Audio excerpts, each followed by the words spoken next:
Varicose వ్యాధితో బాధపడుతున్నారంట. తక్కువ ఖర్చుతో ట్రీట్మెంట్ కావాలి అనుకుంటే ఎవిస్ హాస్పిటల్ని సంప్రదించండి.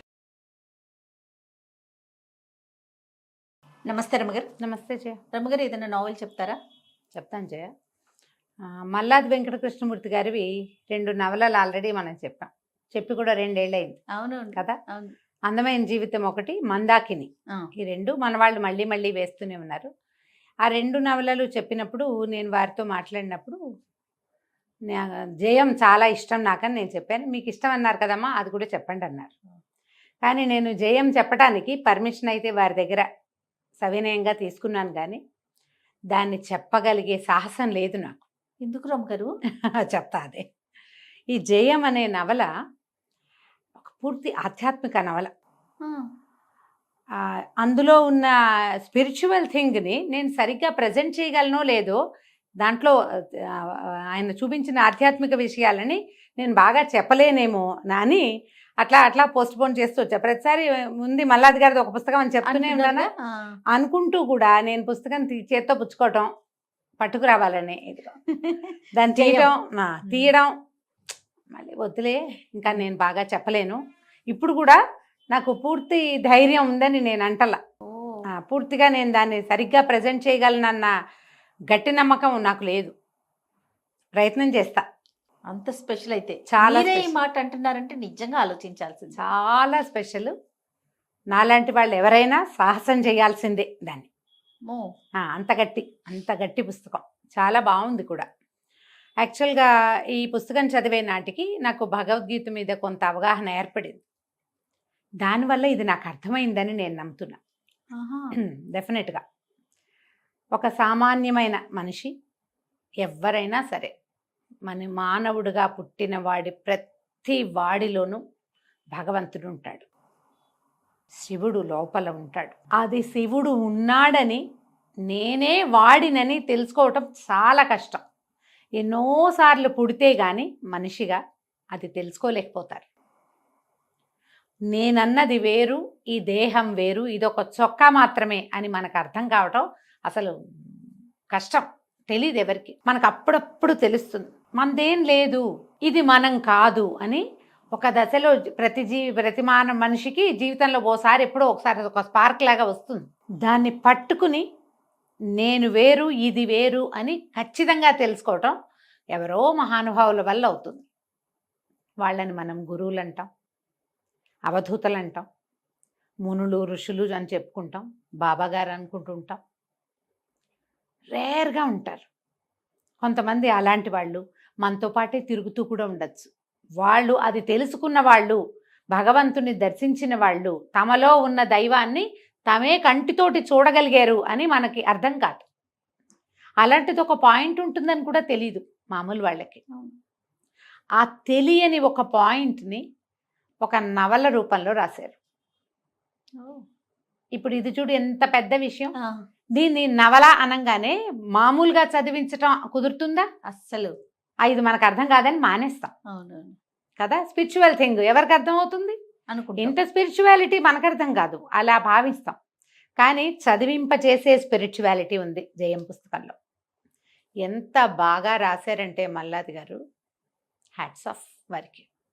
అంత బాగుంటుంది. ఈ మొదటిసారి చదివినప్పుడు నేను గూస్ బంప్స్ అట్లాగే ఉండిపోయినాయి జయ. నాకు మీరు చెప్తుంటేనే అనిపిస్తోంది నాకు. చాలా అంటే చాలా చాలా చాలా 100 చాలాలు బాగుంటుంది. మీరు గనక ఆల్రెడీ భగవద్గీత మీద ఆసక్తి ఉంది, దైవం గురించి కొంత తెలుసుకోవాలని ఉంటుంది, ఏవో చదువుతారు, వింటారు ప్రవచనాలు, వాటి మీద ఆసక్తి ఉంటే గనక తప్పకుండా మల్లాది వెంకటకృష్ణమూర్తి గారి జయం చదవండి. ఇదే పుస్తకం ఇంతే ఉంది, చిన్న సైజే, అంత పెద్ద పుస్తకంగా అనిపించట్లేదు కదా. ఇందులో ఒక బాబా గారి గురించిన కథ. వీరు ఒక సామాన్య కుటుంబంలో జన్మించారు. ఈ కథ ఎట్లా ప్రారంభం అవుతుందంటే, ఒక రాష్ట్రపతి భవన్ తోటి స్టార్ట్ చేస్తారు. రాష్ట్రపతి భవన్లో ఒక చిన్న ఉద్యోగం చేసే ఒక అతనికి కొరియర్ వస్తుంది. అందులో ఉన్న విషయం చదవగానే ఆ కొరియర్లో అదేంటంటే ఒక మామూలు న్యూస్ పేపర్ అంటే ఏమంటారు, చీరల అడ్వర్టైజ్మెంట్కి వాటికి పేపర్ పాంప్లెట్లు ఇస్తారు కదా, ఆ పాంప్లెట్స్లో నుంచి చింపబడిన ఒక చిన్న కాగితం మీద 2 వాక్యాలు రాసుంటాయి. అతను ఏడుస్తాడు అది చూడంగానే. ఇంతలో రాష్ట్రపతి ప్రెసిడెంట్ నిన్ను పిలుస్తున్నారని కబురు వస్తుంది. ఇతను లోపలికి వెళ్తాడు. ఫస్ట్ టైం అది చదివినప్పుడు ఏ గూస్ బంప్స్ వచ్చినా ఇప్పుడు వస్తున్నాయి నాకు. అయితే ఈ రాష్ట్రపతి ఇతను లోపలికి వెళ్ళేసరికి ఆయన కళ్ళు తడిగా ఉంటాయి, ఇతను కూడా అదే భావోద్వేగంలో ఉన్నాడని ఆయనకు అర్థమవుతుంది. వాళ్ళిద్దరూ రాష్ట్రపతి ప్రెసిడెంట్ ఆఫ్ ఇండియా, అక్కడ ఒక స్కావెంజర్గా చిన్నగా పనులు చేసే ఒకతను కావలించుకుని ఏడుస్తారు, ఒకళ్ళనొకళ్ళు కౌగిలించుకుని, వాళ్ళ స్థాయి మర్చిపోయి. వాళ్ళకు వచ్చిన కబురు అలాంటిది, ఆయన కూడా సేమ్ కబురు వచ్చింది. ఒక రాష్ట్రపతి స్థాయి వ్యక్తి, రాష్ట్రపతి భవన్లో పనిచేసే ఒక వ్యక్తి, ఇద్దరికి ఒకే రకమైన కబురు వచ్చింది, వాళ్ళిద్దరికీ ఒకే రకమైన భావోద్వేగం కలిగింది. ఇలాంటి కబుర్లు చాలా మందికి వెళ్తాయి. కథా ప్రారంభంలో మనకు అది కనపడుతుంది. శివబాబా ఆయన లింగైక్యం చెందబోతున్నారు, జీవితాన్ని చాలించబోతున్నారు అనేది ఆ కబురు. వీళ్ళు ఒక 26-27 మంది ఆయన శిష్యులు భారతదేశంలో చాలా అనిపక్కలా ఉన్నారు. వీళ్ళందరికీ తలా ఒక రకంగానూ కబురు వెళ్తుంది. ఒక్కొక్కళ్ళకి ఆయనే కనపడి నేను వెళ్ళిపోతున్నాను శివ నువ్వు రా అని పిలిచినట్టు కూడా కనపడుతుంది. గురువులు ఇలా మాట్లాడడము అనేది మనం కొన్ని కథల్లో, ఆధ్యాత్మిక కథల్లో చూస్తాం. చెవిలో వినపడినట్టు, గురువుగారు చెప్పినట్టు, కళలో స్వప్న దర్శనం ఇచ్చినట్టు, అట్లా ఒక్కొక్క శిష్యుణ్ణి చూపిస్తారు. వీళ్ళందరూ కలిసి ఆ ఊరు వెళ్తారు. హైదరాబాదు నగర శివార్లలో ఉన్న ఊరు మణికొండ గ్రామం అని చెప్తారు. మణికొండ ఆ ఊరు పేరే అది. అక్కడ ఒక చిన్న కుటీరం, అక్కడ ఒక బాబాగారు శివబాబా అని పిలుస్తారు. ఆయన ఇంకొక 2 రోజుల్లో ఈ శరీరాన్ని నేను వదిలి వెళ్ళిపోతాను అని వీళ్ళందరికీ తెలియజేస్తారు. అదంతా చాలా పరమ దుఃఖంలో ఉంటారు. ఆయన గురించి కూడా కొంచెం చిన్న బ్రీఫ్ ఇది ఇస్తారు. వస్త్రాలు లేవు వారికి, దిగంబరంగానే ఉంటారు. ఆవు పాలు మాత్రమే సేవిస్తారు, అంతే ఆహారం. ఈ ఆవు పాలు కూడా బయట నుంచి వచ్చినవి కాదు, వాళ్ళ దగ్గరే ఆవులు ఉన్నాయి. దూడలు తాగిన తర్వాత మిగిలితే అవి పాలు, దూడలు తాగాక ఆవు దగ్గర నుంచి పాలు లేకపోతే లేదు, ఇంకా ఆహారం లేదు. అంత తక్కువ ఆహారం. ఏవో పిట్టలు పిచ్చుకలు అవి ఇవి ఉంటాయి. ఎవరో ఇప్పుడు వంట అయిందా అని అడుగుతారు శిష్యుల్ని, అక్కడ ఉన్న వాళ్ళని. వంట అయిందంటే ఇంకో 40 మందికి వండండి, ఎవరో వస్తున్నారని చెప్తారు. వారికి అట్లా తెలుస్తుంది. అట్లా ఒక ప్రత్యేకమైన వ్యక్తిగా ఈ శివబాబాని చూపిస్తారు. ఈయన త్వరలో 1-2 డేస్లో వారు వెళ్ళిపోబోతున్నారు కాబట్టి ఈ శిష్యులందరూ చేస్తారు. మహా దుఃఖంలో ఉంటారు. గురువు లేకపోతే, గురువే కదా మనకి దారి చూపించేవాడు. అయితే ఆయన వారి ఆత్మకథని వారి నోటి నుంచి వీళ్ళందరూ వింటారు. ఈయన మన ఏమనాలి, కర్నూలు ఆ ప్రాంతానికి చెందిన ఒక పల్లెటూరులో జన్మించారు. వాళ్ళకి 3 ఆడపిల్లల తర్వాత ఒక కుమారుడు కలిగాడు. ఆ కుమారుడి జాతకం చూపించినప్పుడు అబ్బో చాలా అద్భుతమైన వ్యక్తి అవుతాడు అని చెప్తారు. అయితే ఈయన ఆ పుట్టిన కుమారుడు సన్యసించటానికి అవకాశం ఉందని తెలుస్తుంది వాళ్ళకి. ఆ ఇంట్లో ఒకప్పుడు 2 తరాల ముందు ఈయన ముత్తాతగారి కాలంలో ఒక సన్యాసి వాళ్ళ ఇంట్లో భోజనం చేయడానికి వచ్చాడు. వచ్చినప్పుడు ఆయన కేకలేసేసరికల్లా ఆ సన్యాసి ఆయన శపించాడట. నేను గనక వస్త్రాలతోటే సన్యాసిని అయితే సరే, కాదు నిజంగానే నేను సన్యాసిని అయితే నీ ఇంట ప్రతి తరంలోనూ ఒక సన్యాసి ఉంటాడు అని. అట్లా వాళ్ళ ఇంట్లో ప్రతి తరంలోనూ సన్యాసం తీసుకునే వాళ్ళు ఉన్నారు. ఇప్పుడు ఏ కుర్రవాడైతే జన్మించాడని చెప్తున్నామో అతని బాబాయ్ కూడా ఆల్రెడీ సన్యాసం తీసుకున్నారు. వాళ్ళ ఇంట్లో పుట్టాడు ఈయన. అతని జాతకం చూసిన ఆ జ్యోతిష్యకర్త గారు, ఆయన జ్యోతిష్యులు మునిరత్నం అని పేరు పెట్టారు. ఈయన అద్భుతమైన వాడు, యోగి, ఇక్కడ జన్మించాడు అని చెప్పి నన్ను కరుణించమని పసిపిల్లవాడి కాళ్ళని ఎత్తి మీద పెట్టుకున్నాడట ఆయన. ఆ కథలో అట్లా రాస్తారు. క్రమంగా పెద్దవాడు అవుతారు. ఈ లోపల రమణాశ్రమానికి వెళ్తారు ఒకసారి వీళ్ళు. పిల్లవాడు చిన్నప్పుడే అన్నప్రాసన చేయడానికి వెళ్తే అక్కడ ఈ కథలో మనకి భగవాన్ రమణులు వారిని గురించిన ప్రస్తావన ఉంటుంది. వారివి కొన్ని వాక్యాలు కొన్ని ఉటంకిస్తూ ఉంటారు అక్కడక్కడ. అప్పుడే భగవాన్ రమణులని వారికి వెంకట్రామన్కి రమణులని పేరు ఇచ్చినటువంటి కావ్యకంఠ వాసిష్ఠ గణపతి వారు కూడా కనపడతారు ఈ కథలో. ఆయన ఈ పిల్లవాడి జాతకం చూసి ఇతడు సన్యాసి అవ్వటానికి అవకాశం ఉంది అని ఒక హింట్ ఇస్తారు. కాకపోతే తల్లి బాధపడుతుంది, మూడోసారి ఒక్క కుమారుడని కొంచెం మాట మారుస్తారు, కానీ చెప్పకనే చెప్తారు. అయితే ఈవిడేం చేస్తుందంటే పిల్లలందరికీ శ్లోకాలు స్తోత్రాలు అవి ఇవి నేర్పించి బ్రాహ్మణ కుటుంబం కాబట్టి కుర్రాడికి మాత్రం ఏం చెప్పరు. ఇంగ్లీష్ చదువు స్కూళ్ళల్లో వాటిల్లో ప్రవేశపెడతారు. ఏం పెద్ద ఆసక్తిగా ఉన్నట్టు ఉండడు. 15-16 సంవత్సరాలు వచ్చాక వివాహం చేద్దామని కూడా ఆ కాలంలో అట్లా చేసేవాళ్ళు కదా. అక్కయ్య కూతుర్ని ఇచ్చి పెళ్లి చేద్దాం అనుకుంటారు. అయితే వీళ్ళ పెద్ద బావ తమ్ముడు ఒక క్యారెక్టర్ని పరిచయం చేస్తారు. అతనితో కలిసి ఆయన దీనికి వెళ్ళారట, చిన్న ఏమంటారు మన తీర్థయాత్ర లాగా చుట్టుపక్కల దేవాలయాలు అవి చూడడానికి వెళ్ళినప్పుడు 2-3 దేవాలయాల్లో భోజనాలు పెడితే ఆహారం దొరికేది కదా. ఇప్పుడు మనకు కూడా మనం కొన్ని చోట్లకి వెళ్తే అక్కడ చక్కగా భోజనం పెట్టేస్తారు. భోజనం బాగుంది లేదు అలా ఆలోచించుకునే ఏజే. అయితే వీళ్ళు అలా తిరిగి వెళ్తూ కొల్లూరు మూకాంబిక అమ్మవారి దేవాలయంలోకి వెళ్తారు. అంతకుముందే ఈయన వాళ్ళ అమ్మగారి దగ్గర దేవి అపరాధ స్తోత్రం నేర్చుకుంటాడు. స్కూల్లో ఒక పోటీ ఉందండి. దేవి అపరాధ స్తోత్రం చక్కగా నోటికి వచ్చి ఉంటుంది.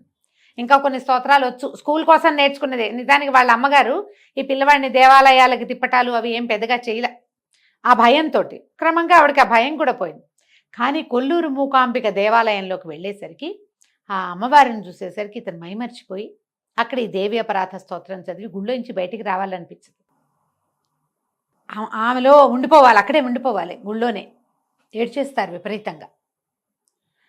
ఈ తీసుకెళ్ళిన వీళ్ళ బావగారు తమ్ముడు తీసుకెళ్ళాడు కదా, అతనికి ఏం చేయాలో తెలియదు. ఈయన ఎట్లా బయటికి తేవాలో అర్థం కాదు. ఒక రోజున్నరలో అతను ఎంత మారిపోతాడంటే ఆహారం అవసరం. అంతకుముందు పచ్చడి బాగలేదు, కూర బాగలేదు లాంటి ఆలోచనలు ఉన్న యువకుడు, ఈ 16-17 ఏళ్ళ అబ్బాయి ఒక్క పూటలో ఒక్క దర్శనం మాత్రంతో చేంజ్ వచ్చేస్తుంది. ఇంటికి తీసుకొచ్చాక అబ్బాయి ఇట్లా చేశాడని గుళ్ళో చెప్తారు. చెప్తే వాళ్ళ అమ్మ నాన్న ఏమిట్రా అలా ఎందుకురా, ఏమిట్రా నాయన అంటే, నాకు రాబుద్ధి కాలేదు, అక్కడే ఉండాలనిపించింది, నాకు ఎందుకో అలా అనిపించింది, ఆమెను వదిలిపెట్టి రావాలని నాకు అనిపించలే అనేసరికి వీళ్ళకి భయం వస్తుంది. ఆ సన్యాసి శాపం నిజమవబోతోందా అని దాంతో పెళ్లి చేసేద్దాం అనుకుంటారు. ఇతనికి ఒక్కొక్క రోజుకి ఇక దేవాలయం మీద సన్యాసం మీద ఆసక్తి వచ్చేస్తుంది. ఇంతలో ఆదిశంకరులు సన్యాసం ఎలా తీసుకున్నారు ఆ వ్యవహారాలు మాటలన్నీ వస్తాయి. ఆయన ఆతురు సన్యాసం తీసుకున్నారు. మొసలి పట్టుకుంది ఆదిశంకర్ల కాళ్ళని. పట్టుకుంటే కుమారుడు చనిపోతాడనే వాళ్ళ అమ్మ భయపడుతూ, అమ్మ సన్యాసిగా చనిపోతాను, నువ్వు సన్యాసిగా మారటానికి నాకు అనుమతి ఇవ్వంటే పిల్లాడిని మొసలి పట్టింది, పిల్లవాడు దక్కడని ఆవిడ సరే అన్నారు. ఆయన సన్యాస్తోహం అని 3 సార్లు అన్నాక మొసలు వదిలేసింది, ఆయన సన్యాసి అయిపోయారు. ఈయన ఈ పెళ్లి సంబంధం కుదురు చేశారు, పెళ్లి చేసేస్తున్నారు. పెళ్లి చేసుకోవాలని లేదు, అక్కయ్య కూతురే. అక్కొచ్చి బతిమలాడుతుంది, దేవరాన్ని పడద్దు పెళ్లి చేసుకోమని.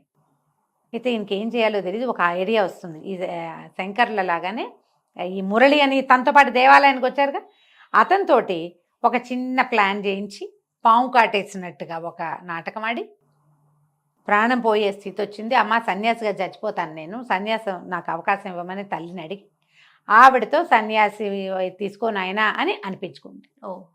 సన్యాసిగా మారతాడు ఆయన. ఇక మెల్లిగా పేరెంట్స్ ఒప్పుకోరు, కేకలేస్తారు. అదంటారు నువ్వు చెప్పిన తర్వాత ఇంకా వెనక్కి వెళ్ళటానికి కుదరదు. అప్పుడు మళ్ళీ కంచి పరమాచార్య అలా వారిని కూడా, అంటే పరమాచార్య కాలం అంటే ఎప్పటిదో ఇది. భగవాన్ రమణుల్ని చూశాడు ఇతను. ఈ క్యారెక్టర్ మునిరత్నం గారు ఆయన్ని చూశారు, ఈయన్ని చూశారు. అంటే మనకంటే ముందు తరాల్లో ఉన్నట్టు కదా. అయితే కంచి అక్కడికి వెళ్ళారు.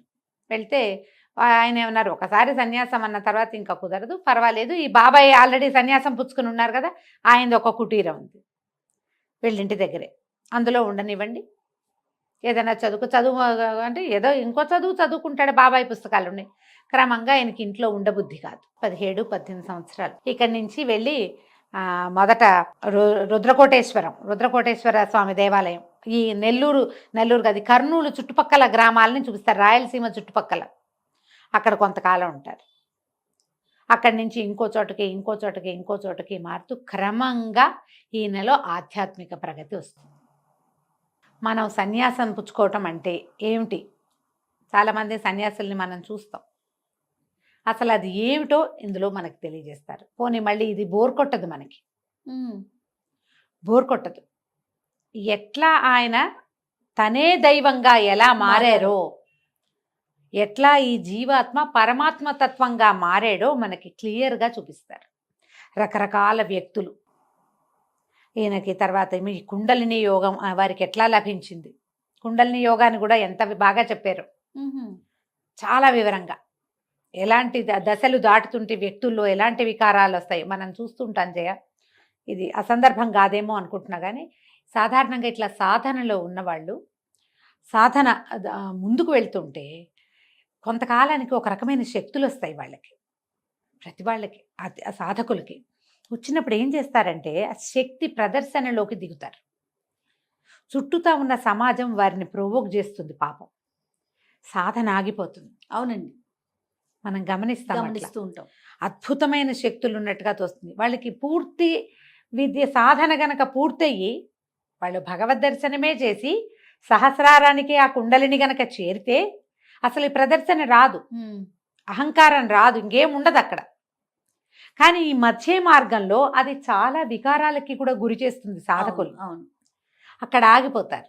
అట్లా ఆగిపోయి ఏవో ప్రపంచపు మాయల్లో పడిపోయి రకరకాల బట్టలలో పడిపోయి మరణించిన వాళ్ళు కూడా మళ్ళీ జన్మలో సాధన ఎక్కడ ఆగిందో అక్కడి నుంచి సాధన స్టార్ట్ చేస్తారని మనకు భగవద్గీతలో కూడా అట్లాంటి కొన్ని వాక్యాలు ఉన్నాయి. అది ఇక్కడ చాలా మందిని అలా చూపిస్తారనమాట. ఈయన రకరకాల దేవాలయాలు మారటం, ఒక్కొక్క చోట ఆయనకి ఎలాంటి సాధన ఏ రకంగా ముందుకెళ్ళారు. తర్వాత ఈయనకి ఎంతమంది 27 మంది శిష్యులు. వీళ్ళు అతి తక్కువ శిష్యకోటితోటి ఉంటారు. మామూలుగా జనాలు ఎట్లా చేరిపోతారు, ఈయన జనాన్ని చేర్చుకోకుండా వీళ్ళకి భగవద్గీత 700 శ్లోకాలు రావాలి, ఇన్ని స్తోత్రాలు ఇవన్నీ అప్పచెప్పాలి, కఠోపనిషత్తు మొత్తం నోటికి రావాలని కఠినమైన నియమాలకి నిలబడిన వాళ్ళనే శిష్యులుగా చేర్చుకున్నాను నేను. పైగా ఈ చేర్చుకున్న శిష్యులు కూడా అందరూ ఆయనకి క్రిందటి ముందు జన్మలలో అటాచ్ అయి ఉన్న వాళ్ళే ఓహో అని చెప్తారు. కొన్ని విషయాలు అయితే నిజంగా గూస్బంప్స్ వస్తాయి జయ. మీకు అలాంటి ఆసక్తి ఉంటే, అసలు ఇది తెలుసుకోవాలి అని ఉంటే, చాలా మృదువైన సింపుల్ అయిన తేలికైన భాషలో మనకు అర్థమయ్యే లెవెల్లోనే పెద్ద విషయాన్ని కూడా చాలా సింపుల్గా చెప్పేశారు. వరుసగా ద్రాక్షపళ్ళు నోట్లో వేసుకుంటే తీపందినట్టు అందిస్తుంది. ఒకసారి చదివితే ఇది బాగా అర్థమైపోతుందని తెలిసిపోతుందని అనుకోకండి. నేను 11వ నిన్న రాత్రి చదివా. వారి పుస్తకం ఓకే అన్న తర్వాత కూడా 7 సార్లు చదివాను జయ. మొదట నేను 3 టైమ్స్ చదివాను. నాకు చాలా నచ్చింది. వారితో చెప్పా నాకు ఇది నచ్చింది అని. ఆయన ఎస్ మీరు చెప్పండి అమ్మా అన్న ప్రతిసారి మళ్ళీ చదువుతున్నాను. ఎందుకంటే మా కథ కాదు ఇది, అదే కదా విషయం. నేను బ్రీఫ్గా చెప్తున్నా. అదే ఆ బ్రీఫ్గా చెప్పడానికి కూడా ఇందులో ఏముంది, నేను సరిగ్గా చెప్పాలి కదా, సరిగ్గా ప్రజెంట్ చేయాలా. ఆ భయంతో మళ్ళీ చదివి మళ్ళీ నిన్న రాత్రి కూర్చుని మళ్ళా 11వ నేను చదివాను. లెక్కేసుకుంటున్నాను, నేను గీతలు గీసి పెట్టుకున్నాను.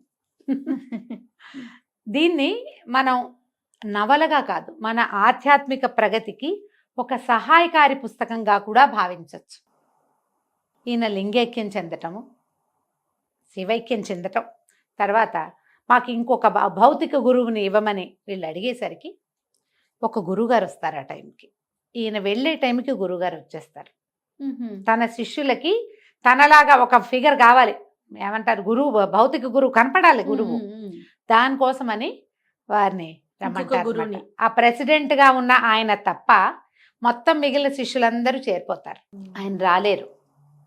అయితే ఆయనకి, ఆ ప్రెసిడెంట్గా ఉన్న ఆయనకి, ఈయన వెళ్ళి అక్కడ ఆయనతోటి కాసేపు మాట్లాడి ఆయన్ని సమాధానపరుస్తారు.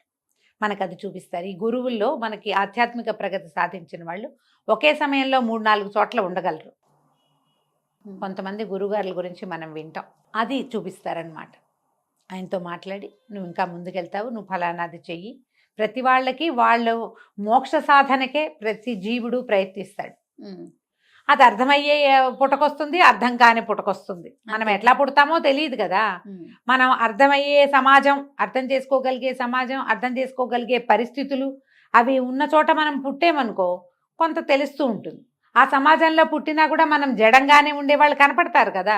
పద్ధతులు, తీర్లు, తెన్నులు పాటించరు, విధానాన్ని పాటించరు, భగవంతుణ్ణి ప్రశ్నిస్తారు, మోక్షం అనేది లేదనుకుంటారు, పునర్జన్మని నమ్మరు. ఇప్పుడు ఉన్నారు కదా ఎథిస్ట్ అంటారు. ఈ ఎథిస్టిక్గా ఉండడం ఉంది కదా, అది సమాజాన్ని పట్ల ఏం లేదు, వాళ్ళ తాలూకు జన్మే వాళ్ళు ఎంత ముందుకెళ్ళారు అనే దాన్ని బట్టి. రుణానుబంధాలు ఉంచుకోకూడదు అనేది కూడా చెప్తుంది పుస్తకం. రుణాలు పెంచుకోకూడదు. ఎంత బ్యూటిఫుల్గా చెప్తారంటే కొన్ని కొన్ని విషయాలు అయితే సింపుల్గానే, చాలా పెద్ద మ్యాటర్. నువ్వు ప్రతిసారి అడుగుతావు, నువ్వు మామూలుగానే ఉండి మీరు ఇలాంటి విషయాలు ఎలా మాట్లాడతారు అని. దానికి ఈ పుస్తకం చాలా సహాయం చేస్తుంది జయ. ఇదొకటే కాదు, ఇలాంటివి చాలా పుస్తకాలు, అందులో ఇదొకటి. నేను కూడా చాలా పెద్ద స్పిరిచువల్ థింగ్ని చదివితే అయోమయంగా అయిపోతాను నేను. అర్థం కాదు, మనకి సులువుగా ఉండే భాష కావాలి కదా. ఆ సులువైన భాషలో ఈ బుక్ నన్ను ముందుకు తీసుకెళ్ళింది.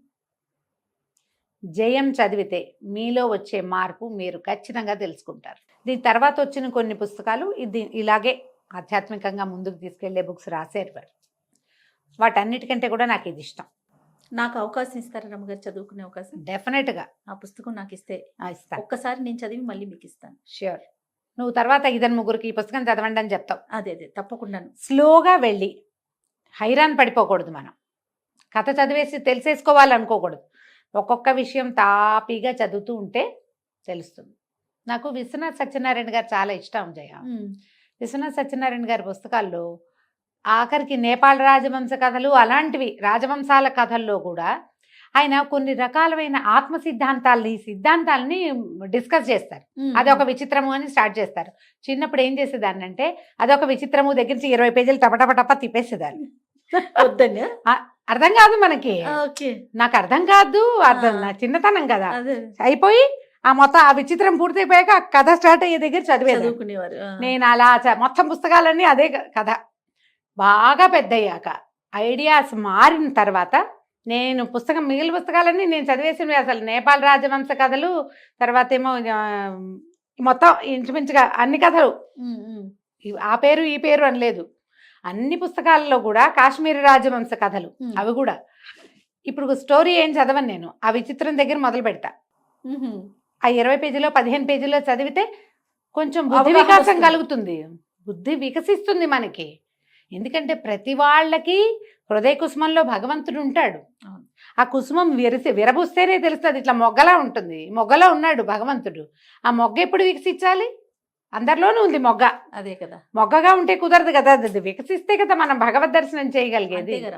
ఆ వికాసము మనకి ఇలాంటి పుస్తకాల వల్ల వస్తుంది. అందుకనే నేను వీరి దగ్గర ఇది పర్మిషన్ తీసుకున్నాను, సాహసించి 2 ఏళ్ల తర్వాత ఇప్పుడు చెప్పడానికి ట్రై చేశానని భావిస్తున్నా. మీకు ఎంత మటుకు అర్థమైతే అంతవరకు పుస్తకం కొని చక్కగా చదవండి, చాలా విషయాలు తెలుస్తాయి. ఇందులో మనకి రాసింది రమణ మహర్షి గురించి, రామకృష్ణ పరమహంస చెప్పిన వాక్యాలు కొన్ని, చంద్రశేఖరేంద్ర సరస్వతి మహాస్వామి వారు చెప్పినవి, మలయాళ స్వామివి, అట్లా కొంతమంది ఉటంకించినవి వారి వాక్యాలు, అవి కూడా బ్రీఫ్గా కనపడతాయి. ఇన్ని సంవత్సరాల నుంచి మీరు నాకు స్టోరీలు చెప్తా ఉన్నారు, వింటా ఉన్నాను కదా రమ్మగారు. నాకు ఎప్పుడు కూడా మీరు చదివిన బుక్ నేను చదవాలన్న ఆలోచన రాలా. ఎప్పుడైనా తీసుకున్నా కూడా హనీ కోసం తీసుకుంటాను అంతే, దానికి సంబంధించిన బుక్స్ ఉంటే గనక. ఫస్ట్ టైం మీ ముఖ కవలికలు చూశాక ఖచ్చితంగా ఇది నేను చదవాలి అని అనిపించి మిమ్మల్ని అడుగుతాను. ఇది విన్న వాళ్ళందరూ చదవాల్సిందే తప్పకుండా రమ్మగారు. Thank you so much. చదివి నేను నా అభిప్రాయం చెప్దు గారు, నాకు వచ్చిన ఫీలింగ్ చెప్తా. అభిప్రాయం అంత పెద్ద పదం కాదు కానీ నాకు వచ్చిన అనుభూతి ఏదో మీతో షేర్ చేస్తాను తప్పకుండా. థ్యాంక్ యూ సో మచ్ రమ్మగారు. నమస్తే. నమస్తే జయ.